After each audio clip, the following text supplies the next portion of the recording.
আল্লাহ শিকলবন্দি করে রেখেছেন। আল্লাহু আকবার। দাজ্জালের 12টা পরিচয় বলছি, শুনেন। নাম্বার 1, এক নাম্বার, দাজ্জাল জিন জাতি থেকে আসবে না, জিন ভূত কেউ হবে না, মানুষের মধ্য থেকেই মানুষের আকৃতির হবে দাজ্জাল। তাহলে এক নম্বরে আমরা জানলাম দাজ্জালের আকৃতি হবে কার মতো? তবে সাধারণ মানুষের মতো না, তার মধ্যে কিছু স্বতন্ত্র বৈশিষ্ট্য থাকবে। সেই স্বতন্ত্র বৈশিষ্ট্যগুলো এবার শুনেন। নাম্বার 2 নম্বর, আল্লাহর নবী বলেছেন, আলা, সাবধান হও উম্মত, ইন্নাল মাসিহাদ দাজ্জালু আওয়ারুল আইন, দাজ্জালের একটা চোখ হবে কানা, দাজ্জালের একটা চোখ হবে অন্ধ। এই কানা দাজ্জাল এসে দুর্লভ। আল্লাহর নবী বলেছেন, দাজ্জালের ফিতনায় পড়ো না, কারণ জেনে রেখো তোমাদের রব অন্ধ নন, আমাদের রব মানবীয় সকল গুণাবলী এবং দোষ ত্রুটির ঊর্ধ্বে। আমাদের রব হচ্ছেন এত সুন্দর, কত সুন্দর আমরা কেউ জানি? কি সুন্দর আসমান, কি সুন্দর জমিন, কি সুন্দর মানুষ, সব কিছুকে এত সুন্দর করে যিনি সাজিয়েছেন, তিনি কে? এজন্য কবি লিখেছেন, সুন্দর আসমান সুন্দর, জমিন সুন্দর, সুন্দরে সুন্দরে পাল্লা, জানি না কত সুন্দর তুমি আল্লাহ, জানি না কত সুন্দর তুমি আল্লাহ। সুবহানাল্লাহ।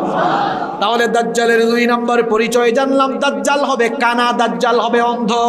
নাম্বার 3, নবীজি বলেছেন, ইন্নাহু শাবুন কাতাত, দাজ্জাল হবে একজন যুবক, বিরাট দানবাকৃতির একজন যুবক হবে।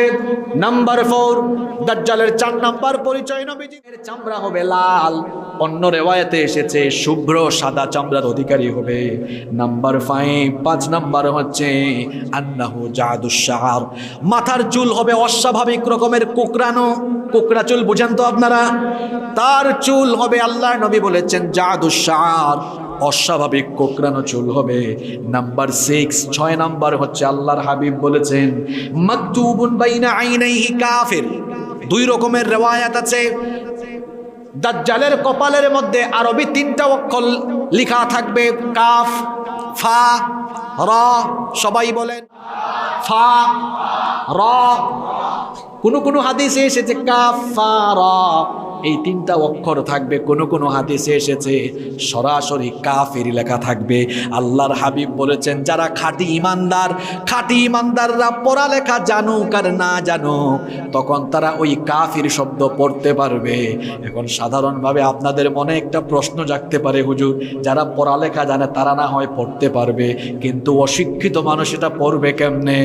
কারণ ইমানের নূর থাকার কারণে ওই ইমানদারদের অন্তর্দৃষ্টি যিনি খুলে দিবেন তিনি কি? কিন্তু মুশরিক যারা, মুনাফিক যারা, বেঈমান যারা, পড়ালেখা জানলেও দাজ্জালের এই কাফির লেখাটা পড়তে পারবে না, ধোঁকায় পড়ে যাবে। কারণ তাদের অন্তরের মধ্যে ইমানের নূর নাই, অন্তরটা হলো শিরক আর নিফাক দিয়ে পরিপূর্ণ। এই জন্য দাজ্জালের কপালে লেখা কাফির তারা পড়তে পারবে। তাহলে আমরা দাজ্জালের 6 নাম্বার বৈশিষ্ট্য জানলাম, দাজ্জালের কপালে লেখা থাকবে, আরো জোরে, আরো জোরে। নাম্বার 7 নাম্বার, নবীজি বলেছেন, ইন্না মাসিহাদ দাজ্জাল রাজুলুন কাসীর আফহাজ। আল্লাহ নবী বলেছেন, দাজ্জাল হবে অত্যন্ত বেটে। চাটগায়া ভাষায়, আপনারা আঞ্চলিক ভাষায় বেটে মানুষকে কি বলে? আমরা সিলেট কই বাট্টি, সিলেটে আমরা কি বলি? বাট্টি। আপনারা কি বলেন? মিল আছে তো আপনাদের সাথে? ওই বাচ্চা আর বাট্টি একই কথা। তবে এতটুকু নবীজি বলে শেষ করেন নাই। নবীজি বলেছেন, দাজ্জাল হবে আফহাজ। আফহাজ ইয়ানি, আফহাজ হচ্ছে হুয়াল্লাযী ইযা মাশা বা'আদা বাইনা রিজলাইহি কাল মুখতাইন। নবীজি বলেছেন, খতনা করার পরে, খতনা বুঝেন তো আপনারা? খতনা করার পরে ছেলেরা কিভাবে হাঁটে দেখছেন আপনারা? 2 পা।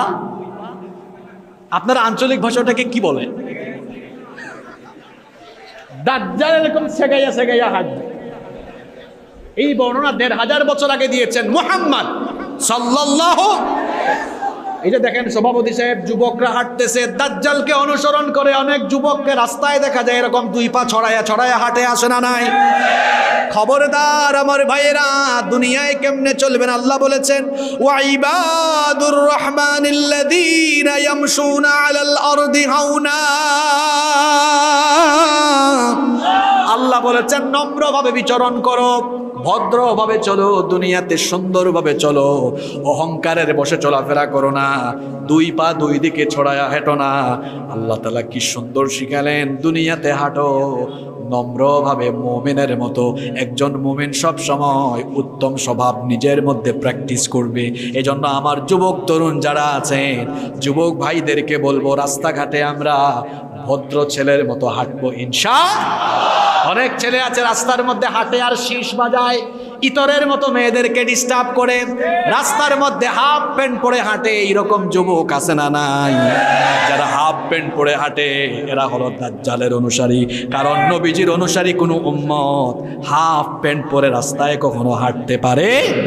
কারণ নবীজির উম্মত যে, সে তো তার পায়ের নিচে, হাঁটুর নিচে তার কাপড় নেবে, সতর ঢাকবে। সতর ঢাকা হলো নফল, সতর ঢাকা হলো, আরো জোরে বলেন, ফরজ। এই সতরটা ঢাকতে হবে। তার পাশাপাশি আবার সতর ঢাকতে গিয়া কাপড় নামাতে টাকনোর নিচে নামানো যাবে। কিছু কিছু ছেলে আছে, তারা দেখা যায় প্যান্ট নামাতে তাদের ক্যাটস জুতার নিচে নামায়া দেয়। এইরকম আছে না নাই? খবরদার আমার ভাইয়েরা, টাকনুর নিচে কাপড় পরিধান করা হলো হারাম। টাকনুর নিচে কাপড় পরিধান করা হলো। আল্লাহর হাবিব বলেছেন, ওই ব্যক্তির সাথে কিয়ামতের দিন আল্লাহ কথা বলবেন না, তার দিকে আল্লাহ তাকাবেন না, তাকে আল্লাহ পবিত্র করবেন না, তাকে আল্লাহ জাহান্নামের আগুন থেকেও মুক্তি দিবেন না।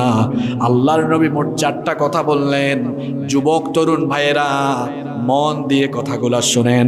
আল্লাহর নবী বলেছেন, ওই লোকটার দিকে কিয়ামতের দিন আল্লাহ তাকাবেন না, তার সঙ্গে আল্লাহ কথা বলবেন না, তাকে আল্লাহ পবিত্র করবেন না, তাকে আল্লাহ জাহান্নাম থেকে রেহাইও দিবেন না। সাহাবীরা বললেন, ওগো আল্লাহর নবী, আপনি কার কথা বলছেন? নবীজি বললেন, আমার যে উম্মত টাকনোর নিচে কাপড় ঝোলাইয়া হাঁটে। আমরা আল্লাহর নবীর শাফায়াত চাই কি চাই না? এজন্য যুবক ভাইয়েরা, টাকনোর উপরে লুঙ্গি আর প্যান্ট পরো। কই হুজুর আনস্মার্ট যদি লাগে? দেশে বিদেশে ঘুরলাম আমরা তো হুজুর, আমাদের জুব্বা হচ্ছে টাকনোর উপরে, পায়জামাও টাকনোর উপরে। কেউ কোনোদিন বলে নাই আনস্মার্ট লাগছে। বরং নবীজির সুন্নাত যারা মানে তারাই হচ্ছে দুনিয়ার সবচেয়ে স্মার্ট, ঠিক কিনা? সুতরাং যুবক ভাইদেরকে বলবো, আল্লাহর রসুলকে ভালোবাসো, আল্লাহর রসুলকে অনুসরণ করো। নবীজিকে অনুসরণ করা ভালোবাসার মধ্যেই আল্লাহর রহমত আছে, আল্লাহর জান্নাত আছে না নাই? এজন্য আমার জাতীয় কবি কত সুন্দর লিখেছেন, আল্লাহকে পেতে চাও, কি সুন্দর লিখেছেন। আল্লাহকে যে পাইতে চাই হযরতকে ভালোবেসে, আল্লাহকে যে পাইতে চাই হযরতকে ভালোবেসে, আরশ কুরসি লৌহ কলম না চাহিতে পেয়েছে সে। আল্লাহু আকবার। অনুসরণ করবো একজনকে, তিনি হচ্ছেন আমাদের আদর্শ মুহাম্মদুর রাসূলুল্লাহ সাল্লাল্লাহু। কোন জায়গায় ছিলাম মনে আছে তো? দাজ্জাল কিভাবে জানি হাঁটবে? ওই আপনারা যা কোন আপনাদের ভাষায়, কোনো অসুবিধা? খুব সুন্দর আপনাদের ভাষা, বাংলা ভাষা। এই চট্টগ্রামে এসে আহত না নিহত? আপনারা যেটা বলেন, অসুবিধা নেই। নাম্বার 8, দাজ্জালের 8 নম্বর পরিচয় হলো, আল্লাহর নবী বলেছেন, ইন্না মাসিহাদ দাজ্জাল লা ইউলাদু লাহু। দাজ্জালের কোনো সন্তানাদি থাকবে না, দাজ্জাল হবে নির্বংশ, তার কোনো সন্তানাদি দুনিয়ায় থাকবে। নাম্বার 9 নম্বর হচ্ছে, আল্লাহর নবী বলেছেন, দাজ্জাল হবে দানব আকৃতির বিশাল এক মানব।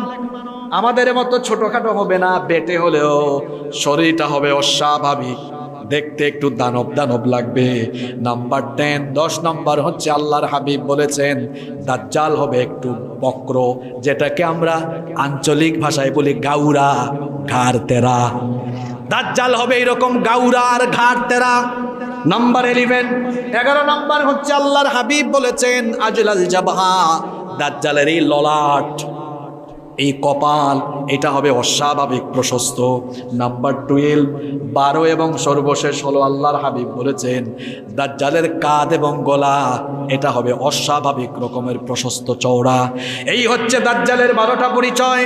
এবার প্রশ্ন হলো হুজুর দাজ্জাল এখন কোথায়, সে কি জন্মগ্রহণ করেছে? দাজ্জাল আল্লাহর নবীর জামানায় ছিল।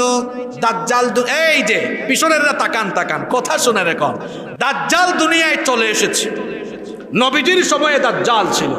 দাজ্জালের আত্মপ্রকাশ হয় নাই, দাজ্জালকে আল্লাহ শিকলবন্দি করে রেখেছেন। আল্লাহু আকবার। দলিল কি? একটা হাদিস, একটা ঘটনা শোনাবো, সবার মনোযোগ আছে তো? এই হাদিসের বর্ণনাকারী একজন মহিলা সাহাবী, তার নাম হচ্ছে ফাতিমা বিনতে কাইস রাদিয়াল্লাহু আনহা। তিনি বলছেন ফজরের আজান হয়ে গেল, ফজরের আজানের ধ্বনিতে আমার ঘুম ভাঙলো, আমি অজু করলাম, অজু করে আমি আল্লাহর নবীর ইমামতিতে নামাজ আদায়ের জন্য নবীজির মসজিদে গেলাম। সুবহানাল্লাহ। মসজিদে নববীতে আমি নবীজির ইমামতিতে নামাজ আদায়ের জন্য গেলাম। পুরুষদের কাতারের পরে হচ্ছে নারীদের কাতার, আর নারীদের কাতারের সামনের কাতারেই আমি সেদিন নামাজে দাঁড়ালাম। আল্লাহর নবী নামাজের ইমামতি করলেন, সালাম ফিরাইয়া বললেন কে উঠবা না, তোমাদের সাথে কথা আছে। আল্লাহর নবী সবাইকে বসাইয়া দিলেন। আল্লাহর নবী এবার মিম্বরে আরোহণ করলেন। মিম্বরে আরোহণ করে সবার উদ্দেশ্যে বললেন সাহাবীরা শোনো শোনো, তামিমদারি এতদিন খ্রিস্টান ছিল, তামিমদারি আমার কাছে এসে ইসলাম গ্রহণ করেছে। আর তামিমদারি আমাকে এমন একটা ঘটনা শুনিয়েছে, যেই ঘটনা আমি যা তোমাদেরকে বলবো তার সাথে প্রায় সাদৃশ্যপূর্ণ। এই জন্য সেই ঘটনাটি আমি তোমাদেরকে শোনায়া তোমাদেরকে আমি সতর্ক করতে চাই। আপনাদের মনোযোগ আছে না চলে গেছে? নবীজি বললেন তামিমদারি ইসলাম গ্রহণ করেছে, আমাকে সে বলেছে লাখাম এবং জুজাম গোত্রের 30 জনের সাথে সে নৌ ভ্রমণে গিয়েছে। তারা 30 জন যখন নৌ ভ্রমণে গিয়েছে, তারা একটি জাহাজে আরোহণ করলো। বর্তমান জামানায় জাহাজগুলোতে ইঞ্জিন আছে, কিন্তু সেই জামানায় জাহাজে কোনো ইঞ্জিন ছিল, পাল বেঁধে দেওয়া হতো। পাল বুঝেন তো আপনারা? এরপরে বাতাস আসলে পাল থাকার কারণে জাহাজ চলতে থাকতো। তারা যখন পাল বেঁধে দিলেন তখন জাহাজ চলা আরম্ভ করলো। কিছু দূর যেতে না যেতেই তারা সামুদ্রিক ঝড়ের কবলে পড়ে গেলেন। সামুদ্রিক ঝড়ের কবলে পড়ে যাওয়ার কারণে সাগরের উত্তাল তরঙ্গমালায় তাদের জাহাজ হেলে দুলে এই দুর্যোগে তারা 1 মাস ব্যাপী সাগরের মধ্যে হারিয়ে গেলেন।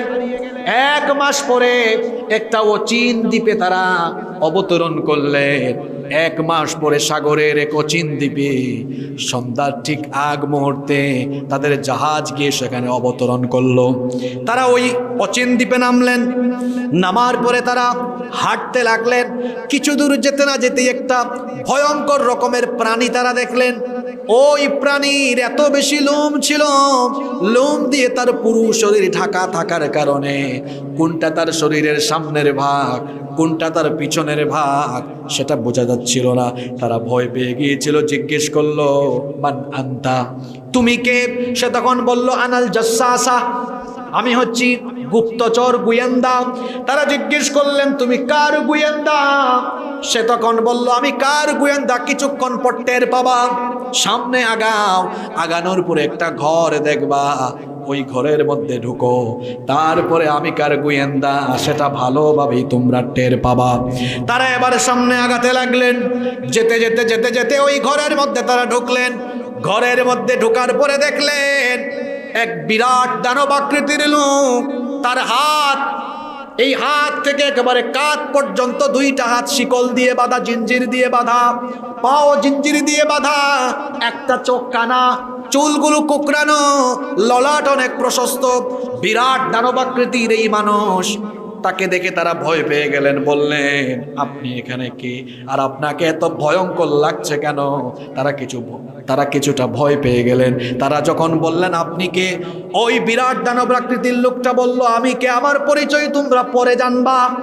আগে তোমরা বলো তোমরা কারা, এখানে কিভাবে আসলে? তারা তখন বললেন আমরা হচ্ছি আরবের লোক, নৌ ভ্রমণে বের হয়ে আমরা সামুদ্রিক ঝড়ের কবলে পড়ে যাওয়ার কারণে 1 মাস ব্যাপী সাগরে আমরা হারিয়ে গিয়েছিলাম। এরপরে আজ 1 মাস পর এই অচিন দ্বীপে আমাদের জাহাজ এসে নোঙ্গর করেছে, অবতরণ করেছি। এখানে আমরা একজনকে পেলাম, সে বলল সে নাকি জাসসাসা, সে বলেছে আপনার এখানে আসার জন্য এসেছি, এই হলো আমাদের পরিচয়। এবার বলেন আপনি কি? সে বলল আমার পরিচয় আরো পরে দিব, তোমরা আগে আমাকে 3টা প্রশ্নের জবাব দাও। জুড়ে বলেন কয়টা? যুবক ভাইরা ঘুমায়া যায়েন না, ভালো করে শুনেন।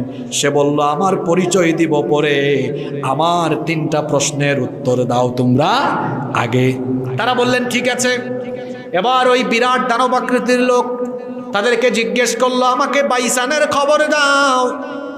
তারা জিজ্ঞেস করলেন বাইসান তো বিরাট একটা শহর, বাইসান শহরের কোন খবর তুমি জানতে চাও?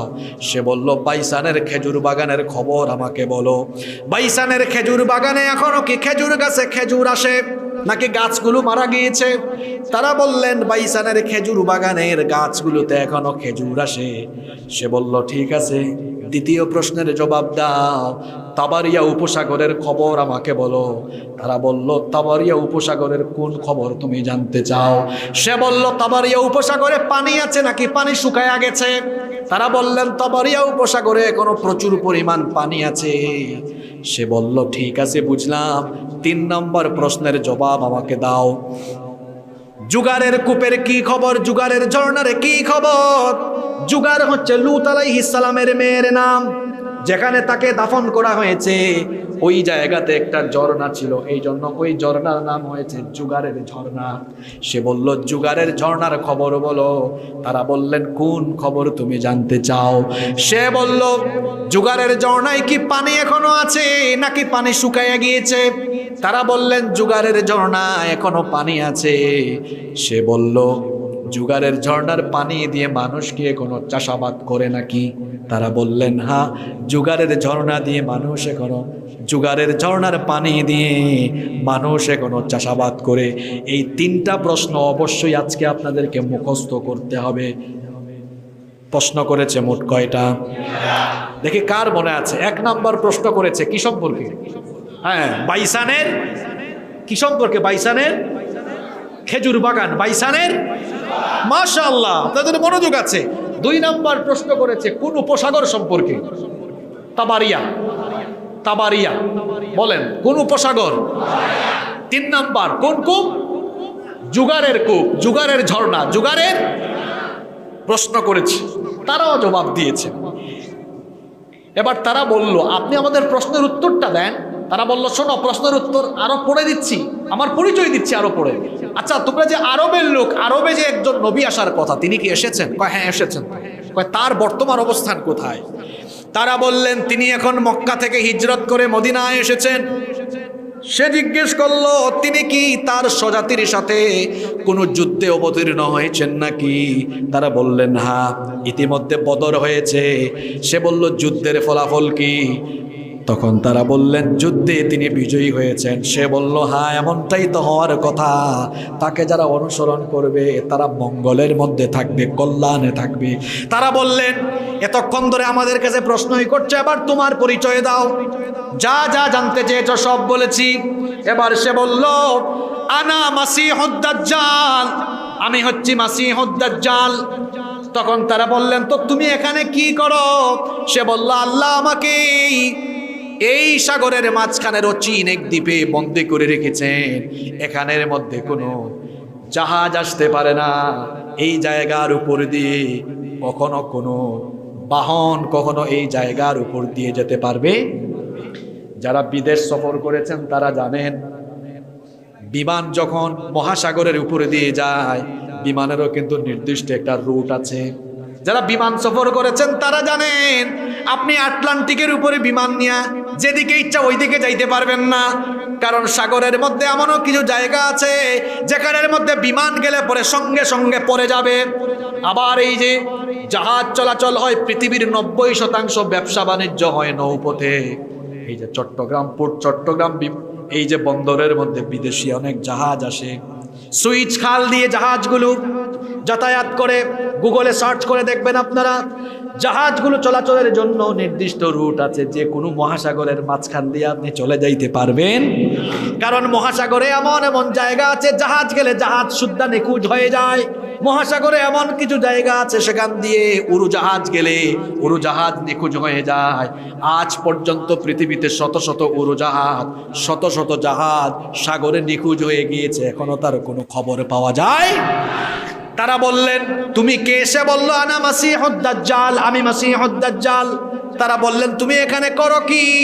সে তখন বলল, এখানে তো কোনো মানুষ আসতে পারে না, তোমরা কেন এসেছো এটা আমি জানি না, হয়তো তোমাদের রব তিনি কোনো হিকমত করে এখানে পাঠাইয়াছেন, তবে এখানে কেউ আসার সুযোগ পায় না, আমি মাসিহুদ দাজ্জাল। তারা বললেন, তো তোমার হাত আর পা এইরকম বাঁধা কেন, শিকলবন্দি কেন? সে তখন বলল, আমাকে এভাবে বন্দি করে রাখা হয়েছে, আমি একটা সময় অচিরেই আত্মপ্রকাশ করব। তারা জিজ্ঞেস করলেন, কোন সময় তুমি দুনিয়াতে আত্মপ্রকাশ করবে? সে তখন বলল, আমি এমন সময় আত্মপ্রকাশ করব, সারা দুনিয়ার সব জায়গায় ফিতনা ছড়ায়া ছড়ায়া ইমানদারদের ইমান কেড়ে নিব। তারা বললেন, তুমি কোন বছর আসবা, দুনিয়ায় কখন আত্মপ্রকাশ হবা? সে তখন বলল, একটু আগেই জবাব দিয়েছি, শোনো নাই, আমি দুনিয়াতে আসার 3টা আলামত, 3টা প্রশ্ন করেই আমি বলে দিয়েছি। তারা বললেন, আবার বুঝাইয়া দাও। দাজ্জাল বলল, তোমরা যে বলেছ বাইসানের খেজুর বাগানে এখনো খেজুর গাছে ফল আসে, অচিরেই একটা সময় আসবে ওই বাইসানের খেজুর বাগানের খেজুর গাছে যখন কোনো খেজুর আসবে না, বাইসানের খেজুর বাগানের যখন সবগুলো খেজুর গাছ মরে যাবে, তখন আমি দাজ্জাল পৃথিবীতে আত্মপ্রকাশ করে ফিতনা ছড়াবো। কয় নাম্বার আলামত? এই যুবক ভাইরা কথা বলেন, কয় নাম্বার? গুগলে যান, সার্চ করেন বাইসানের খেজুর বাগানে, বাইসানের মূল বাগানের মূল খেজুর গাছ একটাও নাই। এবং বাইসানকে বলছিলাম না আজকের ওয়াজ নিয়ে যাব ইসরায়েলে, আপনারা কি ঘুমায় গেছেন নাকি? বাইসান ছিল ফিলিস্তিনের অঞ্চল। ইসরায়েলের অসভ্য ইহুদিরা তাদের নেতা দাজ্জালকে তারা রিসিভ করার জন্য, ওয়েলকাম করার জন্য বাইসানকে দখল করে নিয়েছে। এবং বাইসানের খেজুর বাগানের খেজুর গাছ মরে গিয়েছে। মরক্কো থেকে কিছু খেজুর গাছ এনে তারা লাগিয়েছে। আমার কথার সত্যতা জানতে হলে গুগল দেখেন, ইউটিউব দেখেন, উইকিপিডিয়াতে তথ্য তালাশ করে দেখেন। ইহুদিরা, ইসরায়েলের ইহুদিরা বাইসানের খেজুর বাগান দখল করেছে। ওই খেজুর বাগানে মূল কোনো খেজুর গাছ কোন দেশ থেকে এনেছে? জোরে বলেন, কোন দেশ থেকে?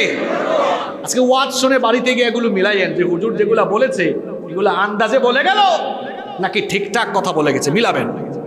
সে বলল, বাইসানের খেজুর বাগানের খেজুর গাছ যখন শেষ হয়ে যাবে তখন আমার আত্মপ্রকাশ হবে। 2 নম্বরে বলেছিলাম তাবারিয়া উপসাগর। এই তাবারিয়া উপসাগরে তোমরা বলেছো এখনো পানি আছে, কিন্তু অচিরেই তাবারিয়া উপসাগরের সব পানি শুকায়া যাবে। যখন তাবারিয়া উপসাগরের পানি শুকায়া যাবে তখন আমি আত্মপ্রকাশ করব। এবার যুবক ভাইয়েরা শোনেন, এই তাবারিয়া উপসাগরকেও ইহুদিরা দখল করে ফেলেছে। গুগলে লিখবেন sea of Galilee, sea of Galilee দখল করে ফেলেছে। এবং 1 ফুটা পানি তারা ফিলিস্তিনিদেরকে দেয় না। পানিও আগের মতো নাই, শুকায়া যাচ্ছে। তার মানে দাজ্জাল আসার সময় আরো অনেক দূরে। কথা বলেন না কেন? 3 নাম্বার দাজ্জাল বলেছে জুগারের কূপের কি অবস্থা। তারা বলেছিলেন জুগারের কূপে এখনো পানি আছে। দাজ্জাল বলেছে অচিরেই জুগারের কূপের সব পানি শুকায় যাবে, জুগারের ঝর্ণায় কোনো পানি থাকবে না। জুগারের ঝর্ণায় যখন কোনো পানি থাকবে না তখন আমি চলে আসব। এই জুগার নামক ঝর্ণা যেখানে আছে সেইটাও কিন্তু ইসরায়েলের অসভ্য ইহুদিরা দখল করে, এবং ওই ঝর্ণার মধ্যে এখন 1 ফোঁটা পানি আর। তাহলে বলেন তো দাজ্জাল কি, দাজ্জাল আত্মপ্রকাশের সময় কি আর দেরি আছে নাকি? আর ইহুদিরা কি চালাক, ইহুদিরা 3টা জায়গা ইতিমধ্যে দখল করে ফেলেছে। আমাদের ইমাম হবেন কে? আরো জোরে, ইমাম। ইহুদিদের ইমাম হবেন। এজন্য তারা তাদের ইমামকে রিসিভ করার জন্য সব প্রস্তুতি শায়দ বাইসান দখল করেছে, তাবারিয়া দখল করেছে। তারা জুগাড় দখল করে ফেলেছে। আমাদের যুবকরা এগুলো জানেও না, তারা ওই সব জায়গা দখল করে তারা দাজ্জালকে রিসিভ করার জন্য বসে আছে। আর তারা ভাবছে আগামীর বিশ্ব তারা শাসন করবে। ইহুদিদের এই স্বপ্ন স্বপ্নই থেকে যাবে, কারণ দাজ্জালকে ওই ইসরায়েলের তেল আবিবের লুট নামক জায়গায় ঈসা আলাইহিস সালাম হত্যা করবেন, পৃথিবীতে মুসলমানরা রাজত্ব করবে। আমরা কিন্তু যে ঘটনায় ছিলাম, ঘটনা এখনো শেষ না, ঘটনা এখনো। আল্লাহর নবী বললেন তামিম দারি এবং তার সাথে 30 জনকে দাজ্জাল তখন বলল, আমার একটা আফসোস আছে, আমার একটা কি আছে। তখন তারা বললেন, তোমার আবার কিসের আফসোস?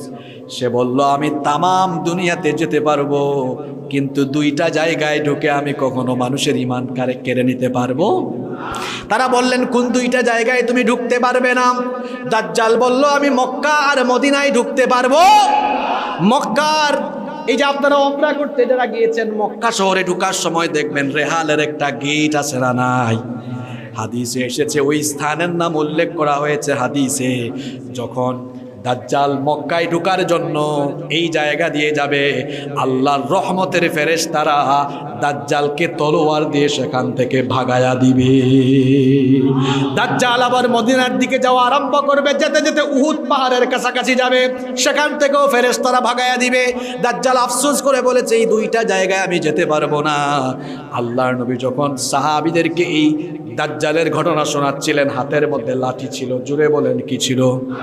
আল্লাহর নবী লাঠি দিয়ে মাটিতে আঘাত করলেন, 3 বার আঘাত করলেন। কয়বার?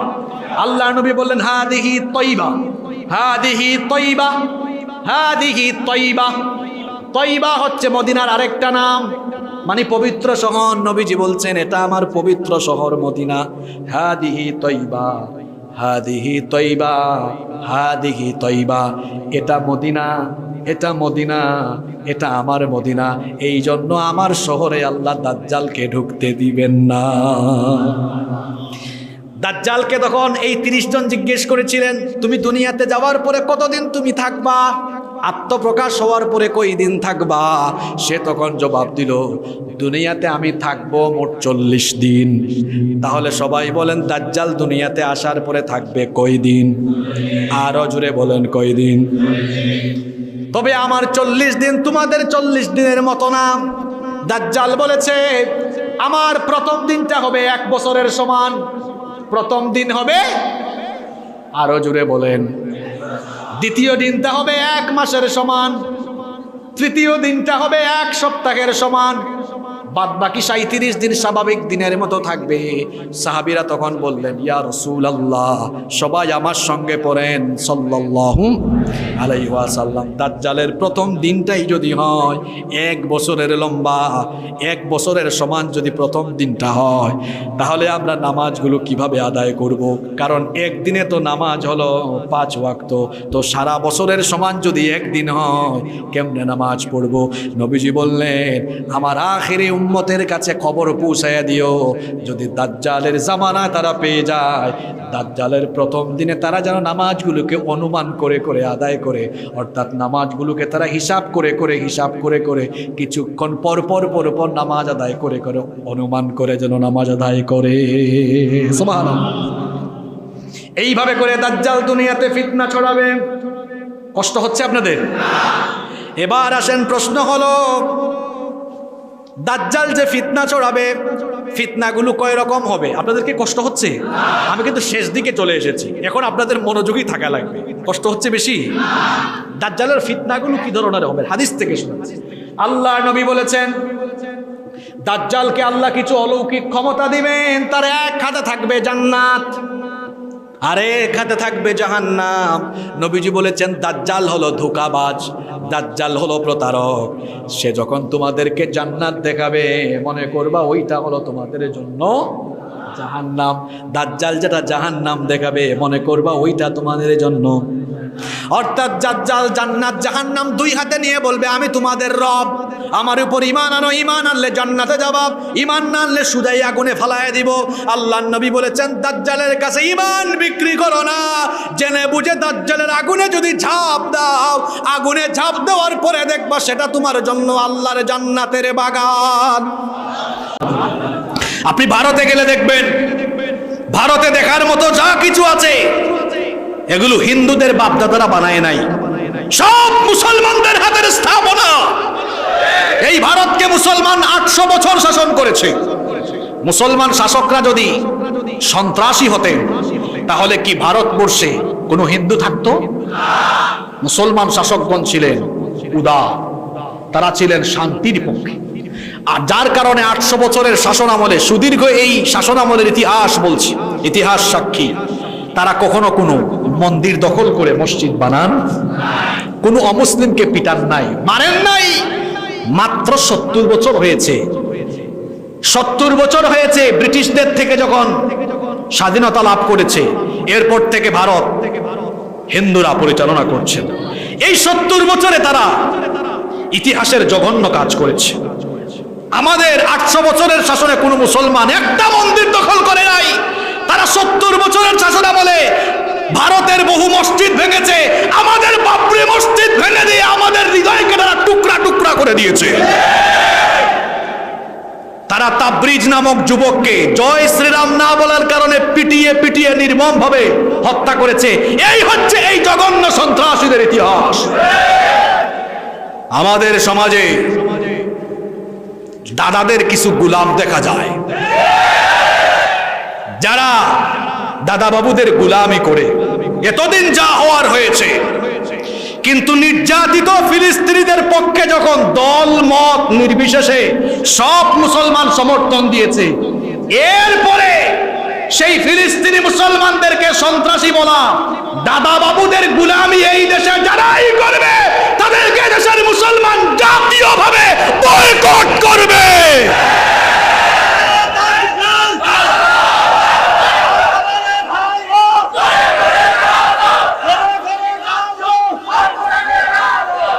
এবার আসেন, ঈসা নবী দাজ্জালকে তাড়িয়ে নিয়ে যাবেন কোথায়? লুদ। বলেন কোথায়? বাবে লুদ। ওইটা কোন দেশে? ওইটাও এই ইহুদিরা দখল করে রেখেছে। ইসরায়েলের তেল আবিবের থেকে অনেক কাছাকাছি একটা জায়গা লুদ, লুদ সিটি। আজকে সবগুলো বাড়িতে গিয়ে গুগলে মিলাবেন। এখন তো গুগল শরীফ আছে আমাদের মিলানোর জন্য, তাই না? গুগল শরীফ নাম দিয়েছে এটার। আমি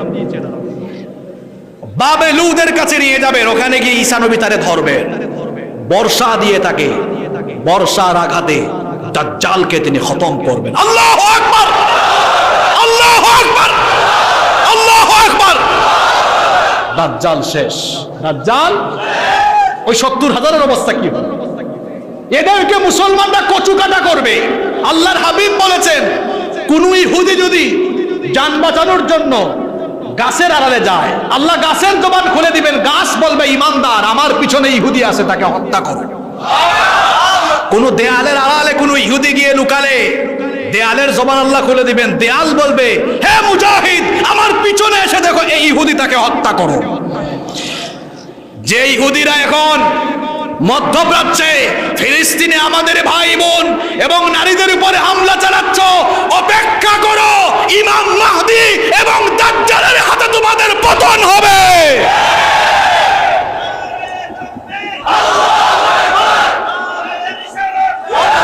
প্রিয় ভাইয়েরা, প্রিয় উপস্থিতি, আপনাদের কি বিশ্বাস হয়?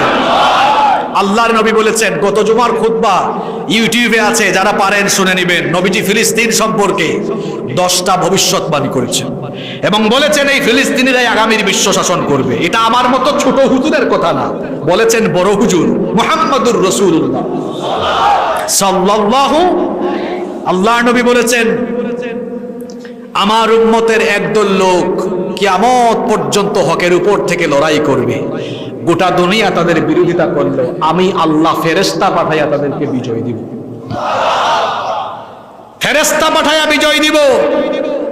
আজ কষ্ট লাগে, কাফির কাফির এই সময়ে ভাই ভাই, কাফির কাফির কথা বুঝেন নাই আমার? ইহুদিদের পক্ষে সব কুফফার এখন একমত না দুই মত?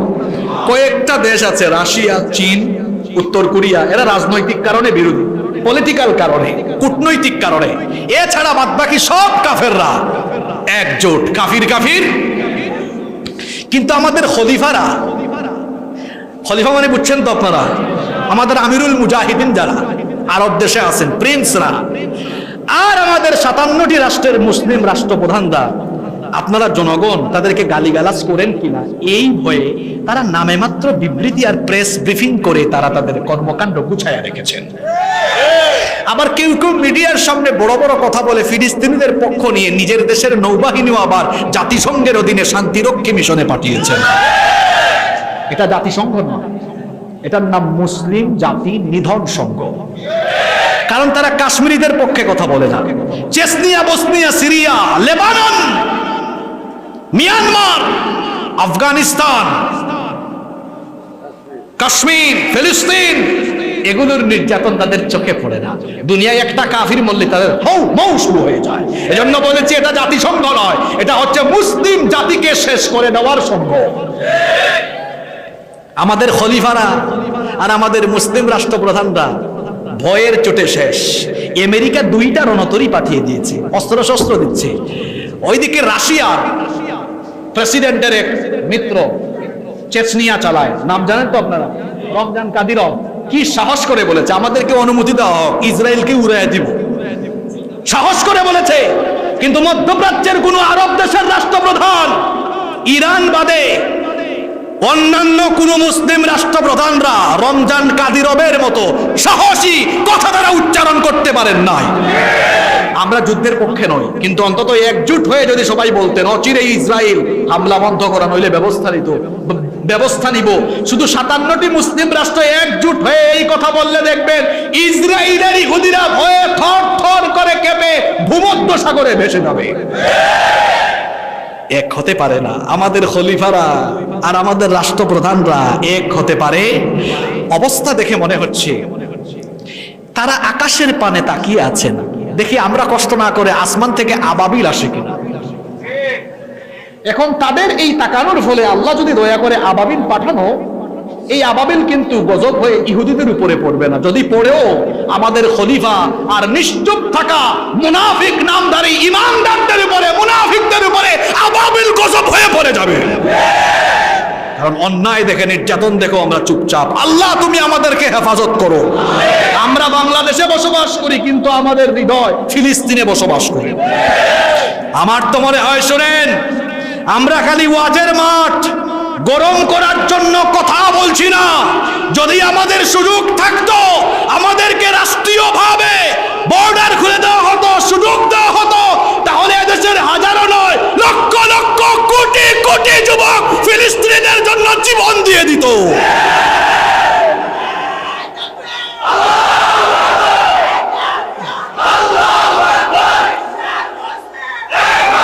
ভয় পাবেন না। আগামীর বিশ্ব ইসলামের বিশ্ব, ইনশাআল্লাহ। আগামীর বিশ্ব মুসলমানদের বিশ্ব। যে আলেমদেরকে এখন হাতে পায়ে দড়ি লাগানো হয়েছে, এই আলেমরা আগামী দিনে বিশ্ব শাসন করবে। চোর, বাটপাট, ডাকাতরা নিঃশেষ হয়ে যাবে। এই ফতোয়া দিয়েছেন বড় হুজুর মুহাম্মদুর রাসূলুল্লাহ সাল্লাল্লাহু আলাইহি ওয়াসাল্লাম। যুবক ভাইয়েরা, নবীজির ফতোয়াগুলো জানার জন্য কিতাবুল ফিতান, আখিরি জামানার ফিতনা অধ্যায়ের সব হাদিসগুলো আমরা একবার পড়ে নিতে পারবো না ইনশাআল্লাহ। এতক্ষণ তো বাস্তবতার ভিত্তিতে ইমাম, মাহদি, দাজ্জাল, ঈসা আলাইহিস সালাম নিয়ে কথা বললাম। এবার সব ফিতনা থেকে বাঁচার কিছু আমল শোনারও দরকার আছে না নাই? আপনাদের কষ্ট হচ্ছে? 5 মিনিট সময় দিতে পারবেন তো? এরপরে সবাইকে নিয়ে আল্লাহর কাছে কান্নাকাটি করবেন ইনশাআল্লাহ। এবার আসেন দাজ্জালের ফিতনা থেকে আমরা কিভাবে বাঁচবো। তাদের ফিতনা থেকে বাঁচার জন্য আমরা কি আমল করব? আল্লাহর নবী আমাদেরকে আমল শিখিয়েছেন। দাজ্জালের ফিতনা থেকে বাঁচার জন্য 3টা আমল আমরা আজকে শিখে যাব ইনশাআল্লাহ। নাম্বার 1, মা বোনরা কি মাহফিলে আছে নাকি? সবাই শুনেন, মা বোনেরাও শুনেন, দাজ্জালের ফিতনা থেকে আমরা কিভাবে বাঁচব? এক নম্বর আমল হচ্ছে আত-তামাসসুক বিল ইসলাম। ইসলামকে আমরা কঠিন ভাবে আঁকড়ে ধরবো, বিশেষ করে আল্লাহর সকল গুণাবলীগুলো জানবো, যাতে করে দাজ্জালের ফিতনায় আমরা পড়ে না যাই। আমার আল্লাহ, আল্লাহ ছাড়াও তার অনেকগুলো গুণবাচক নাম আছে না নাই? তিনি হচ্ছেন শাফিয়াল আমরাদ, তিনি হচ্ছেন গিয়াসাল মুস্তাগীসিন।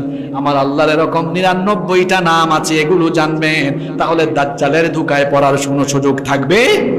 নাম্বার 2, যখন আপনারা নামাজ আদায় করেন, শেষ বৈঠকে তাশাহুদ পড়ে, দুরুদ পড়ে, দোয়া মাসুরা পড়ার পরে নবীজি বলেছেন, দোয়ায়ে মাসুরার পরে 4টা বিষয় থেকে আল্লাহর কাছে পানাহ চাও।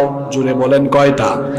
দোয়া শিখালেন আল্লাহর নবী। আল্লাহর নবী বললেন, দোয়া করে নিও, আল্লাহুম্মা ইন্নী আউযু বিকা মিন আযাবি জাহান্নাম ওয়া মিন আযাবিল কবর ওয়া মিন ফিতনাতিল মাহইয়া ওয়াল মামাত ওয়া মিন ফিতনাতিল মাসিহিদ দাজ্জাল। এই দোয়াটা কারা কারা পারেন, মুখস্থ আছে? হাত তুলেন। মাশাআল্লাহ, মাশাআল্লাহ, হাত নামান, খুব খুশি হয়েছে আমি। যাদের মুখস্থ নাই, মুখস্থ করে ফেলবেন। খুব শর্ট, সংক্ষিপ্ত দোয়া। আবার বলছি, আমার সাথে বলেন, আল্লাহুম্মা। একজনও চুপ থাকবেন না, বলেন আল্লাহুম্মা ইন্নী আউযু বিকা মিন আযাবি জাহান্নাম ওয়া মিন আযাবিল কবর ওয়া মিন ফিতনাতিল মাহইয়া ওয়াল মামাত ওয়া মিন ফিতনাতিল মাসিহিদ দাজ্জাল। কি সুন্দর দোয়া! আল্লাহর নবী বলেছেন, নামাজে সালাম ফেরানোর আগে 4টা বিষয় সম্পর্কে আল্লাহর কাছে আশ্রয় চাও। বলো, আল্লাহুম্মা ইন্নী আউযু বিকা মিন আযাবি জাহান্নাম। হে আল্লাহ, তুমি আমাকে জাহান্নামের আযাব থেকে বাঁচাও। ওয়া মিন আযাবিল কবর, কবরের আযাব থেকে বাঁচাও। ওয়া মিন ফিতনাতিল মাহইয়া ওয়াল মামাত, জীবন মৃত্যুর ফিতনা থেকে বাঁচাও। ওয়া মিন ফিতনাতিল মাসিহিদ দাজ্জাল, দাজ্জালের ফিতনা থেকে আমাদেরকে বাঁচাও। কারণ আদম সৃষ্টির পর থেকে নিয়ে কিয়ামত পর্যন্ত দাজ্জালের ফিতনা হলো সবচেয়ে বড় ফিতনা। এজন্য সকল নবী রাসূলরা তাদের উম্মতদেরকে দাজ্জালের ফিতনার ব্যাপারে সতর্ক করেছেন। এই জন্য নামাজে সালাম ফেরানোর আগে দাজ্জালের ফিতনা থেকে বাঁচার জন্য দোয়া করব কার কাছে? 3 নাম্বার শেষ আমলটা শিখায়া যায়, জুমার দিনে সূরা কাহাফ আপনারা তিলাওয়াত করবেন। কোন সূরা? আরো জোরে বলেন, কোন সূরা? এটা হবে জুমার দিনের সিলেবাস। জুমার দিনে আমরা সূরা কাহাফ পড়ব। সূরা কাহাফের প্রথম 10টা আয়াত মুখস্থ করে ফেলবেন, কষ্ট করে মুখস্থ করবে। প্রতিদিন যদি আমরা একটা আয়াত মুখস্থ করি, তাহলে 10 দিনে হয়ে যাবে মোট কয়টা আয়াত? জুড়ে বলেন, কয়টা আয়াত? যুবক ভাইয়েরা, প্রত্যেক দিন কি আপনারা একটা আয়াত মুখস্থ করতে পারবেন না?